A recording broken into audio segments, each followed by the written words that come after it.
اگر کوئی سخت گناہ گار آدمی بھی خلوص اور عاجز و نیاز کے ساتھ بھگوان کی طرف لوٹتا ہے تو اسے پرہیزگار اور ولی سمجھو۔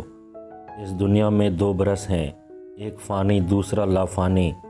یہ تمام کائنات فانی ہے اور روح لافانی ہے۔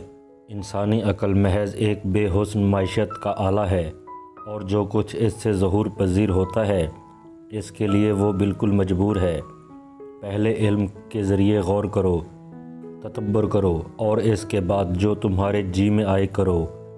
نفاق، غرور اور خود ستائی، غصہ، ضد اور جہالت پر صفاتیں ان انسانوں کی ہیں جو شیطانی گروہ سے تعلق رکھتے ہیں۔ لالچ، طمع، غصہ اور غضب تمہارے روح کے دشمن ہیں، اور جس طرح آگ کی گرد دھواں لپٹ جاتا ہے اور شیشے پر گرد و غبار، اسی طرح یہ چیزیں روح کے گرد چمٹتی رہتی ہیں۔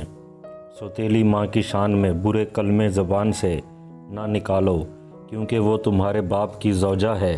ایشور جیوں کی طرح رکشا کرتا ہے جیسے ماں اپنے بچوں کی حفاظت کرتی ہے۔ جب تمہاری عقل جو شرطی روید اور اب نشیدوں کے قوانین کے باعث الجھن میں مبتلا ہے سمادھی مستقل ہوگی، تب تم نجات حاصل کرو گے۔